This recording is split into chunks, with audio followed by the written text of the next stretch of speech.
DMing high-level campaigns is hard because there's very little support for it. By the time your party reaches these high levels in a pre-written module, the story's already concluded. So rarely do we get to see what lies beyond the horizon of level 15. And if we ever do, we're welcomed with chaos and the unknown.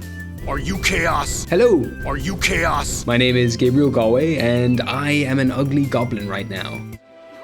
Have you ever run a high-tier campaign? I've been running one for 7 years, and here is what I have learned. Tip number 1, you have to make your party stronger.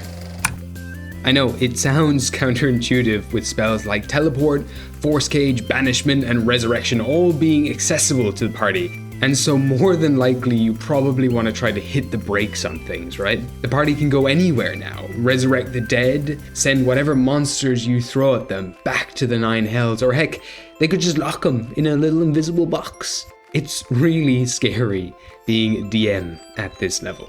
But for a moment, look at things from your player's perspective. By now, they have achieved what is being considered by the world to be impossible. After having defeated dragons and demon lords, giants and lich kings, the party have probably reached a level that borders on godhood. They are demigods in their own right and should be treated as such. With power like this now at their fingertips, they're gonna want to use it. It's time for you as a DM to finally let go of the steering wheel.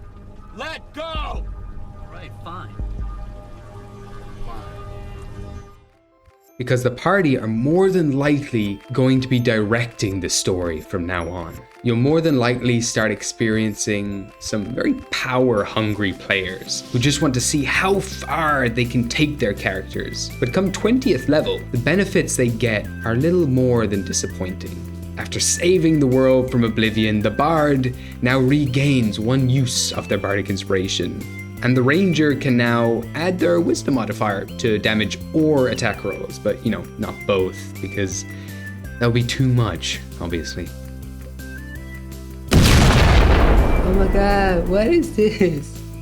This is a high-tier boon table. It is a collection of high-tier skill trees that I've invented for my players, which maybe you can give to your players too. Reflavor them, take inspiration from them, alter them however you like. These are tables here to make your players feel beyond powerful. I gave these to my players after they learned how to break their limits, in the same way Saitama did in One Punch Man. Come 16th level, my players had an out-of-body experience where they understood their true potentials and how far they could push their bodies and minds. After that, I gave each of them one of these skill trees that they could progress through, alongside leveling up regularly. Along with that, we removed their level cap, allowing them to level up beyond level 20 as they journeyed to the end of the universe to fight the god of creation. There's no point in trying to stop players from being broken at this level of play.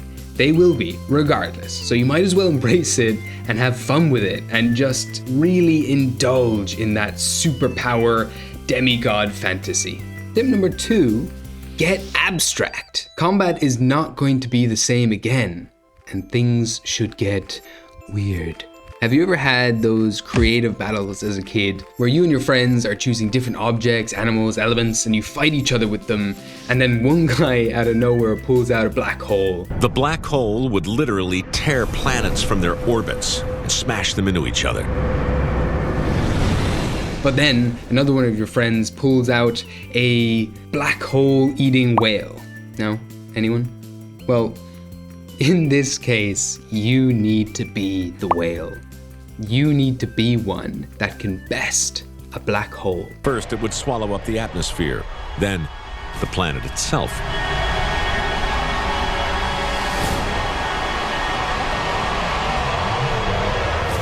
Destroying an entire solar system is nothing to a black hole. Because your party are going to have dozens of world-ending spells and ability on hand.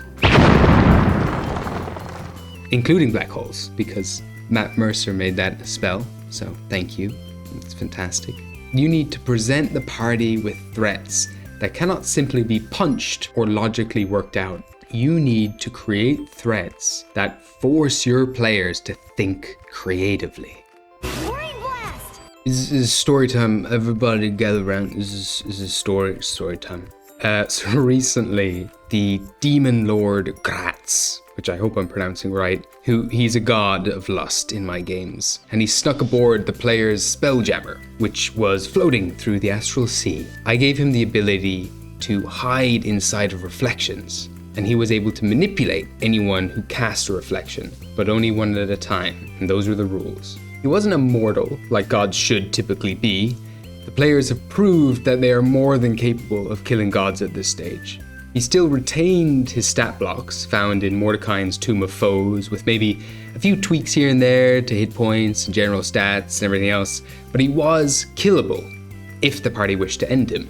However, this one small abstract ability that I gave him made him feel immortal. If they tried to attack him physically, they would only be destroying the ship.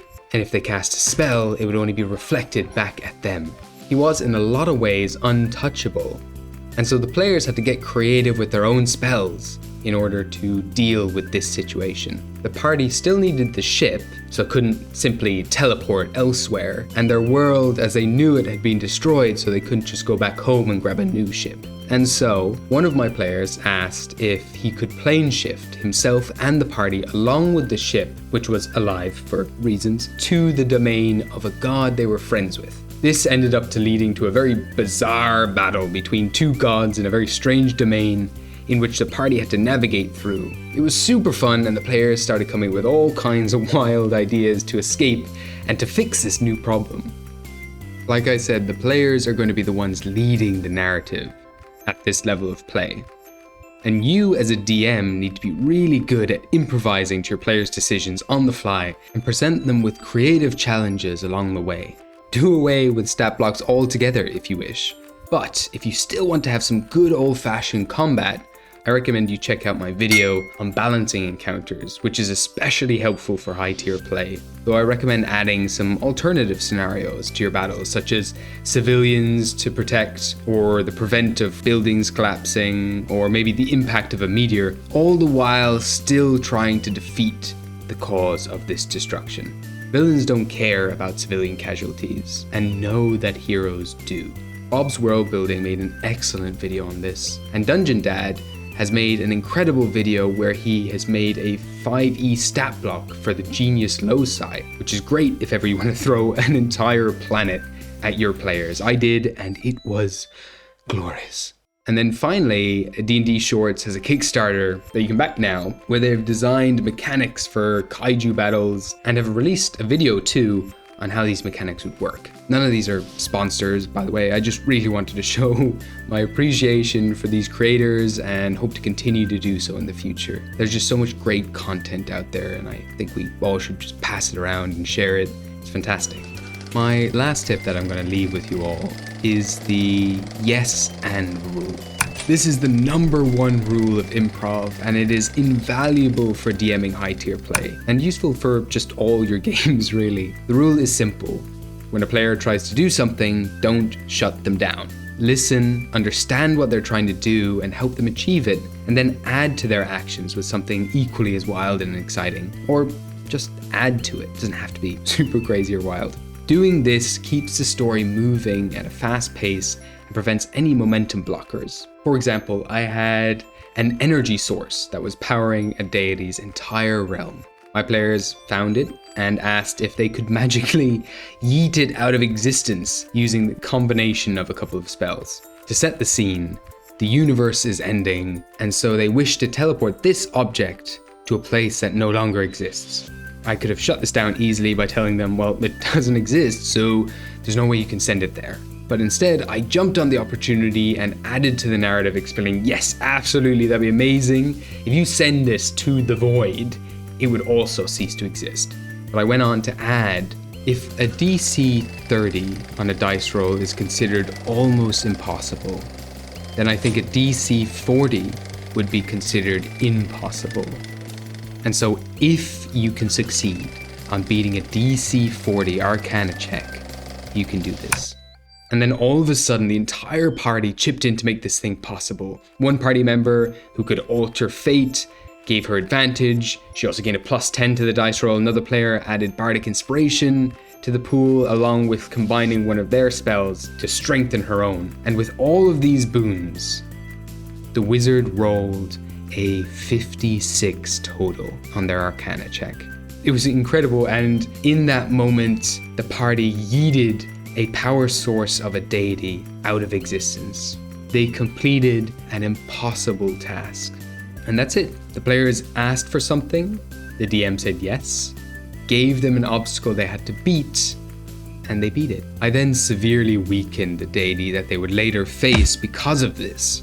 But I didn't have to throw away my entire encounter. Heck, I mean, the entire encounter could have stayed the exact same, but the players would have felt like the deity was all the weaker because of what they did. And by the end of the fight, they may have wondered how they could have ever defeated them at all if they hadn't yeeted that power source into oblivion. It was an amazing session, everyone had a blast, which is what we're here for at the end of the day, to have fun. DMing high-tier games is really tough, and you need to be ready to improvise on the fly, to have a multitude of maps and villains ready, etc. But don't be afraid to ask your players to pause the game, or to just simply end the session there so you can have a think about what to do next. And if you are stuck, I've added a bunch of references in the description of this video below. But honestly, if you have a cool idea, just go with that. As the world and the story devolve slowly into a chaotic soup, anything is possible when players roll over 50 on their skill checks. Thank you so much for watching. This is a pretty long video, or it felt like a very long video. But I hope you enjoyed it. Let me know what you think. Let me know what you think of the high tier boon tree, skill tree thing that I invented. And how do you deal with high level play in your games? This is quite an abstract video, and there isn't many mechanics here, but I thought things just get weird at these levels, and it's hard to keep a mechanical balance at this stage. You need to start being creative and abstract with your games. And I think they can be a lot of fun. You know, you don't necessarily have to come up with the solution for your players to solve whatever puzzle that you throw at them or conflict. Just let them. They have a plethora of abilities and spells on hand at this stage. So just let them go ham and have fun with it. Thank you so much for watching. Please like and subscribe if you haven't. That would be very nice. I don't know if that encourages anyone to do that, but it'd be great because I'm trying to continue making more of these, and it's just nice encouragement when I see these things. But thank you again, and I'm going to return now back to the void. Goodbye.